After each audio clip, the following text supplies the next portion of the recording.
Quando acordar, me chama.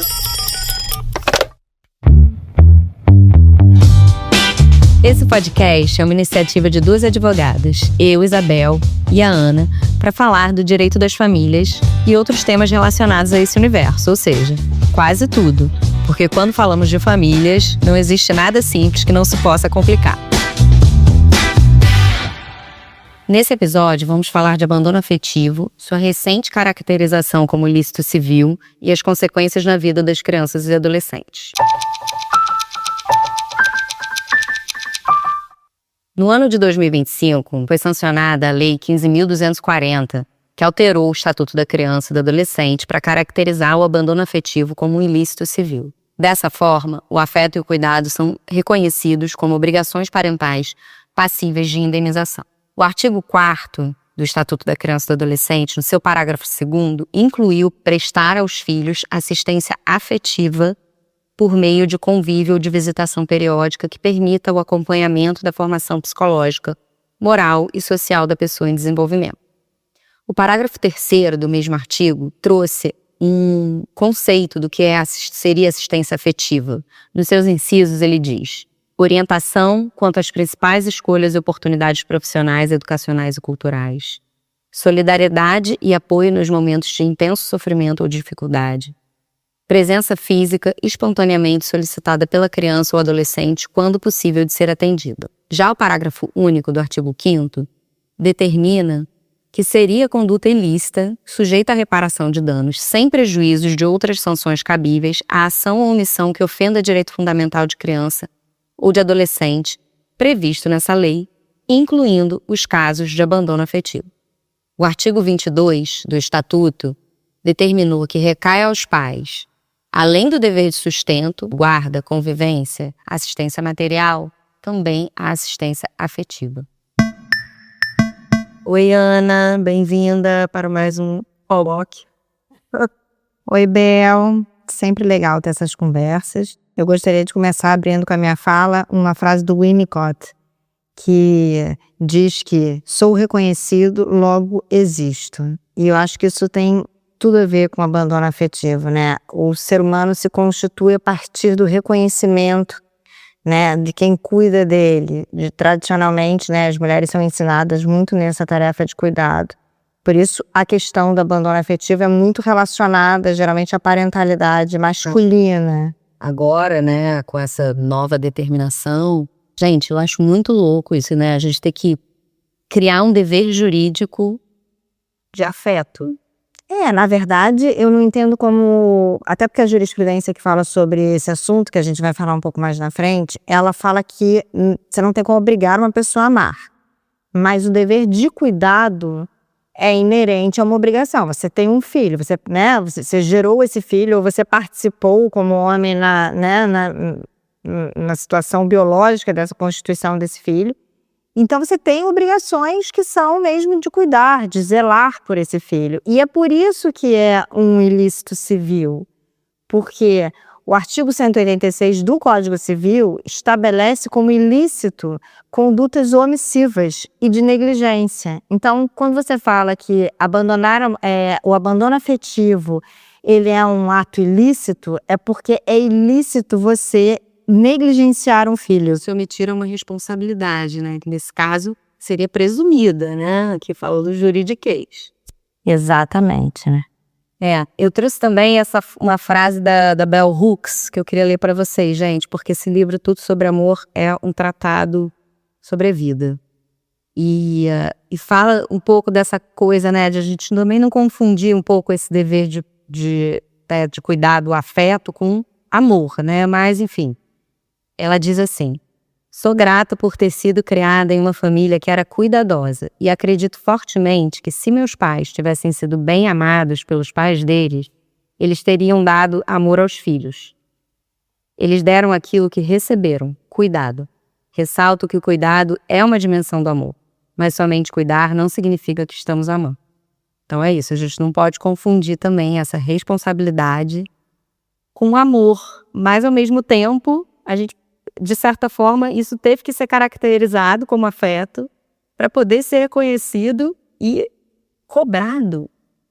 E aí, seguindo nessa linha, o Gabor Maté, no Mito do Normal, que também é um livro maravilhoso que eu indico para todas as pessoas, especialmente para as que trabalham com direito das famílias, como nós, o Gabor tem uma frase que eu gosto muito, que fala assim, ó: na verdade, não é o amor que vicia, e sim nossas tentativas desesperadas de lidar com a falta dele usando qualquer meio necessário. Na realidade, ele faz um link entre todos esses abandonos, os maus tratos que as pessoas vivem nas primeiras fases da vida. Vícios, né? Exato. Já em drogas e... Os excessos, aumenta muito a possibilidade de pessoas que foram mal cuidadas, mal amadas, essas omissões que a gente está aqui discutindo, elas trazerem uma tendência de você se viciar em coisas, até para dar uma apaziguada na sua cabeça, na sua dor, né? E aí, se você pensar que é relacionado a uma parentalidade, aí trazendo números, né? A gente pensar que a gente no Brasil tem 16,3% de famílias monoparentais femininas. É muita gente, tá? A gente tá falando mais de 11 milhões. 11 milhões. 16% é quase um quinto da população. E só para não parecer que estamos sendo tendenciosas, as famílias monoparentais masculinas são apenas 2,2%. Então, quando a gente fala de abandono, a gente está falando realmente de um perfil específico de gênero. Até porque, como a gente conversou em outros episódios, né, as mulheres são ensinadas ao trabalho de cuidado, a entender que a ética de cuidado é feminina. Então, é interessante que quando você fala em abandono afetivo e você fala de faltar no cuidado, é muito mais masculino, até porque as mulheres são ensinadas que elas devem ser cuidadoras.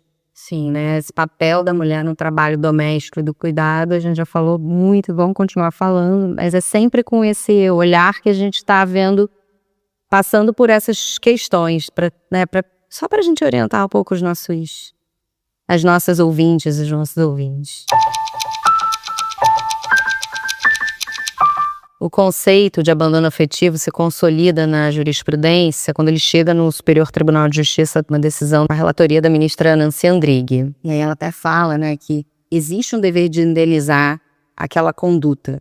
Pode existir mesmo no direito de família. As condutas que violam o dever de cuidado são, como eu tinha dito, relacionadas à omissão, né? Eles usam até uma expressão específica que é omissão afetiva. Mas para você conseguir configurar o abandono afetivo, eles exigem que você tenha uma conduta que viola o dever de cuidado, ou seja, essa omissão afetiva, acrescida da existência do dano. Ou seja, o filho tem que demonstrar que aquela ausência, aquela falta de cuidado causou a ele um dano. Inclusive, em algumas jurisprudências, você vê que foi feita perícia, né? Fato na vida, né? O que aconteceu com aquela criança? Dá um exemplo, sei lá. Enfim, a pessoa tem questões psicológicas, não conseguiu se desenvolver, não conseguiu estudar, por exemplo. Não conseguiu pagar uma matrícula de faculdade também. Não só questões psicológicas, mas questões financeiras também. E tem um livro muito interessante da Alice Miller, que ela fala que o nome desse livro é A Revolta do Corpo. E ela pondera que as pessoas, a gente lá usando os 10 mandamentos, tem um mandamento, acho que é o 5º mandamento, que diz honrar pai e mãe. E que grande parte das doenças não seriam desenvolvidas se as pessoas não se sentissem obrigadas a honrar pai e mãe, mas elas entendessem que se elas foram maltratadas, elas não precisariam estar cuidando dessas pessoas. Então, assim, é um livro bem polêmico, mas é bem interessante porque ela faz um link, inclusive, com várias histórias famosas de grandes escritores, filósofos, etc., mostrando o grau de trauma que esse abandono é e como não adianta a gente negar ele. Ele vai sendo assimilado dentro do corpo. Exatamente. Mas eu diria que a gente está tão engatinhando na conquista de entender isso, né, da sua responsabilidade, inclusive na jurisprudência, que é dado um prazo de prescrição de 3 anos, a contar da data da maioridade. O que significa que você, a partir dos 18 anos, começa a se liga ali no cronômetro e até os 21 anos, se você não propôs ação de abandono afetivo, você não tem mais direito. Inclusive, a jurisprudência do STJ tem vários julgados que foi entendido como prescrito, porque as pessoas resolveram entrar com essa ação 11 anos depois. Não, eles se deram conta, né, de que estavam traumatizadas e que foram, de fato, abandonadas. Porque, gente, para entender, né, quer dizer, isso gerou um dano na vida delas, né? Porque, às vezes, para entender um trauma, a pessoa precisa trabalhar, entender que aquilo, né, porque, bom, vamos lá, gente. Nessa sociedade estruturada dessa forma, machista, que a gente conhece, o entendimento de que talvez um pai não esteja ali presente é demorado, né? Elaborar isso. E completando, eu diria até que se você pensar uma pessoa de 18 anos, apesar da nossa maioridade civil e criminal ser 18 anos, é muito cedo. Sim. Ainda é uma pessoa que está saindo da adolescência, né? Com 21 anos, também é muito cedo, que era a nossa antiga maioridade no Código Civil anterior. Então é quase como assim, você cria o direito, né, de você ser indenizado, mas ele é bem rapidinho, tá? Corre lá. E lembrando que se o abandono afetivo, e se a gente está falando de dever de cuidado, pode ter uma grande relação, inclusive, com o abandono financeiro. Se você tem um abandono financeiro, dificilmente esse jovem, né, durante a adolescência, foi se apropriando no divã do terapeuta de que ele foi afetivamente abandonado. Então, quando ele tiver 18 anos, ele não vai estar pronto ainda para discutir isso. Não, o trauma demora para ser elaborado e, além disso, dentro dessa estrutura machista, o que se vê são pais abandonando mesmo. Então, como é que eu vou entender que, de fato, eu tenho algum direito contra aquilo, né? Assim, foi embora, minha mãe me criou, tudo certo. Tá? Porque muitas vezes a gente tem que lembrar que os filhos e as filhas têm aqui uma tendência de entender que seria quase desonrar a mãe que fez aquele trabalho todo. Então, você ir atrás discutir abandono afetivo significaria ausência, né? Você assumir que ela fazer aquilo sozinha seria a ausência de uma outra pessoa. E, às vezes, os filhos podem interpretar aquilo como uma desconsideração daquele trabalho hercúleo que a mãe fez. Então, é interessante a gente pensar nesse prazo. Agora, esse prazo tem uma exceção, é quando você ainda, além de tudo, discute que a pessoa não conhece a identidade biológica dela, então ela tem que entrar com uma ação de reconhecimento de paternidade, e aí só quando acaba essa ação de reconhecimento de paternidade, transita em julgado, ou seja, não tem mais para onde recorrer, ficou ali, está decidido, reconhecido que aquela pessoa é o pai. Aí, a partir daquele momento, você começa a contar os 3 anos. Mas aí a gente já está falando de alguém que está muito mais apropriado dos danos, né? Porque ela foi atrás da justiça para ser reconhecida como filho. E isso já fala de um outro preparo emocional quando você faz isso adulto. É isso mesmo. A gente vê aqui muitas situações. Vou dar um exemplo assim, não tem nada a ver, tem pouco a ver com o que a gente está falando, mas existem muitas situações de manutenção financeira, né? Vamos falar alimentos dos filhos, que quando às vezes a mãe não pede, tá lá, muita dificuldade, não sei o que, quando tá com 17 anos, assim, 16 já não aguenta mais, aí resolve querer entrar com ação. E às vezes não dá tempo, né? Porque com 18 anos, quem entra com ação com pedido de alimentos é o ex-adolescente, agora um adulto. Em teoria, um adulto. E aí a gente vê essa resistência desse adulto em cobrar aquilo que é devido pelo alimentante, né, que seria o alimentante. Então imagina, né, se a própria manutenção financeira diária daquela criança, ex-criança, adolescente, adulto, não consegue ser cobrada, imagina ainda uma indenização. As indenizações não são altas ainda, pensando, se a gente pensar numa vida de abandono. E eu gosto muito de fazer, assim, uma provocação, né? E essa mãe que carregou, às vezes, 1 filho, 2 filhos, 3 filhos, porque não é raro isso acontecer, né, com mais de um filho.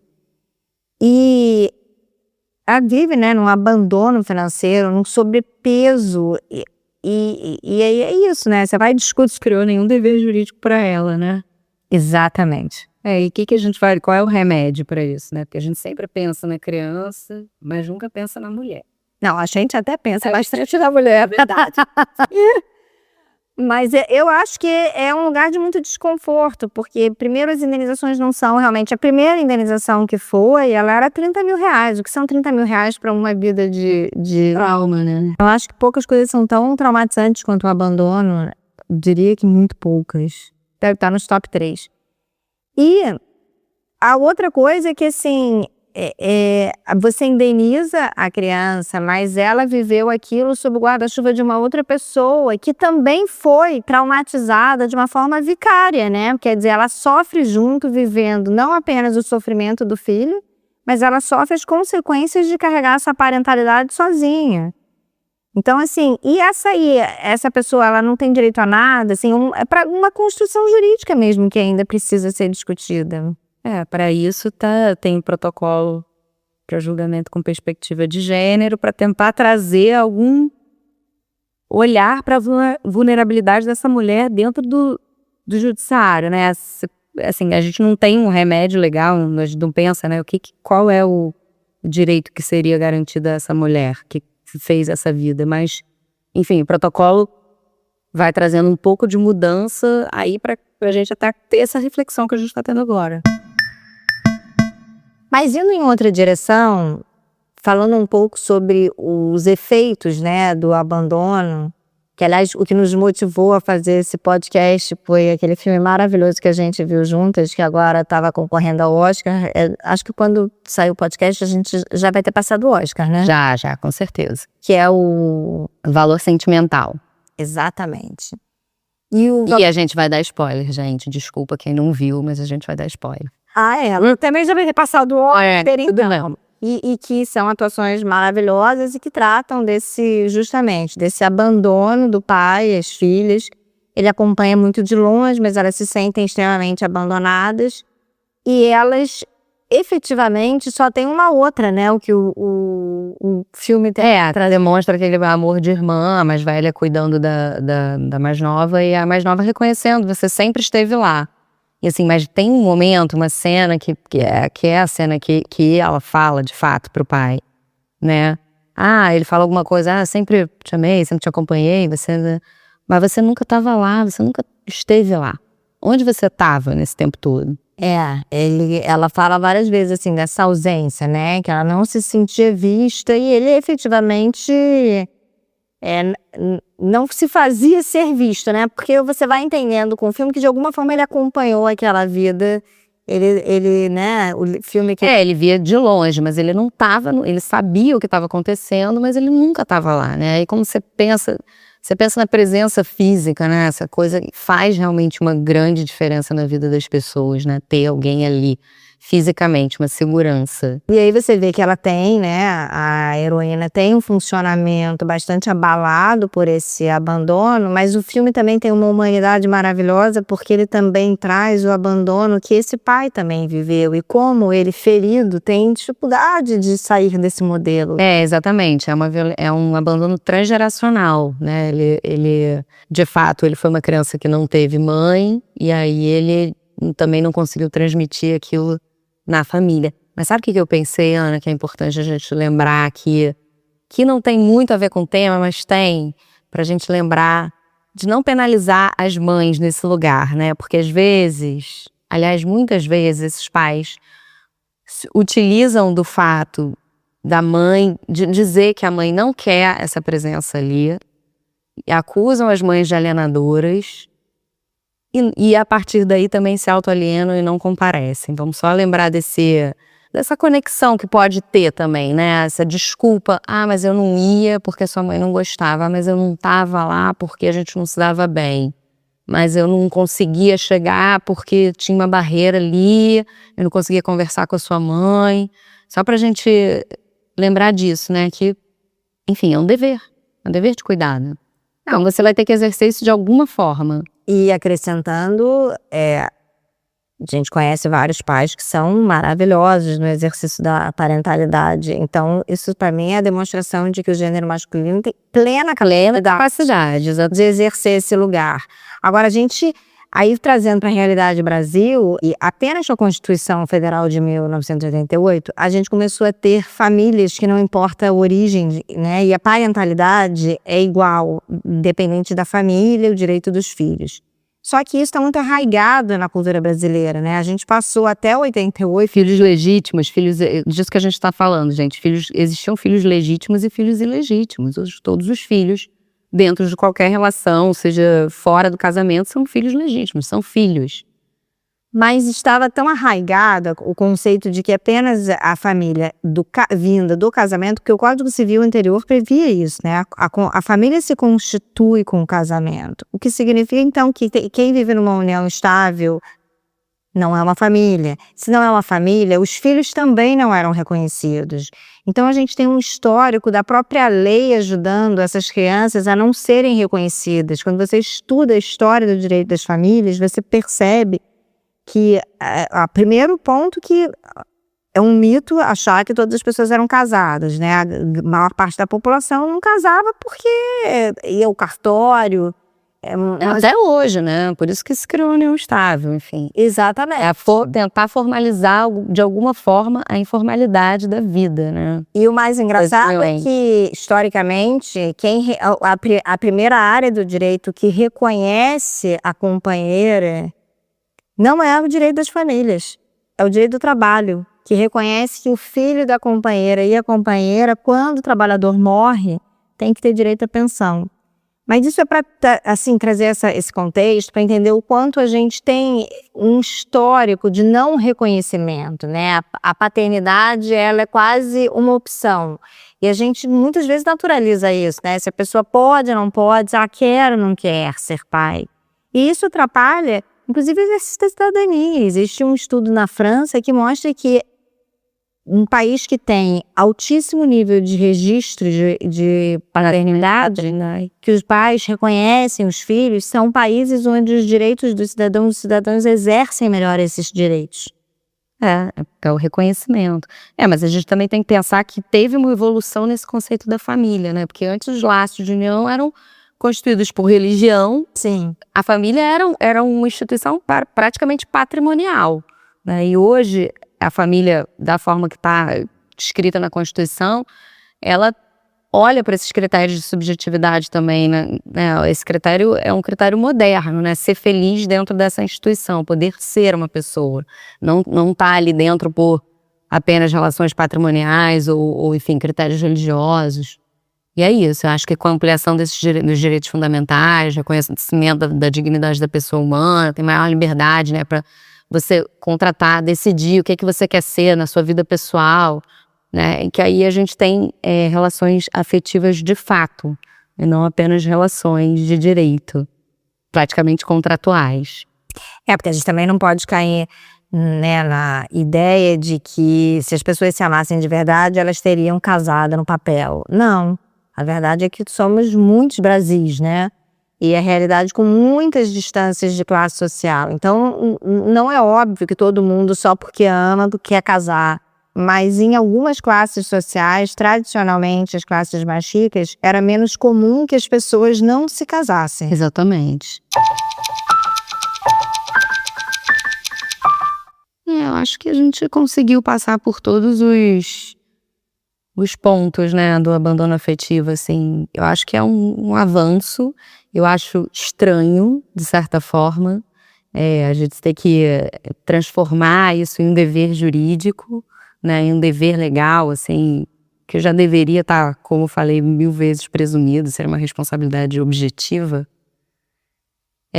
dos pais, mas é isso, né, gente? Se a gente não avança como sociedade, o direito tá aí para tentar empurrar as pessoas a agirem conforme as suas escolhas, né? Porque ser pai é uma escolha, ser mãe às vezes não é uma escolha, né? Às vezes é uma imposição. Então, Inclusive, se a gente pensar na discussão toda que existe sobre a própria disposição da mulher ao próprio corpo, né? exatamente. E essa questão aí, A gente nem vai entrar. polêmica. Vamos pensar se a gente vai falar sobre isso em algum momento. Mas acho que foi, né, Ana? Eu acho que sim. Acho que deu pra gente dar, assim, um pouco desse conceito, que é um conceito muito específico, né, que a gente vê, mas é muito presente na realidade dos casos de família. É isso. Então vamos lá. É um avanço, vamos usar, né, gente? Vamos buscar isso juridicamente, vamos usar isso, vamos tentar usar advogadas e advogados. E que é assim que a gente muda a cultura também, de certa forma. Obrigada. Obrigada a você.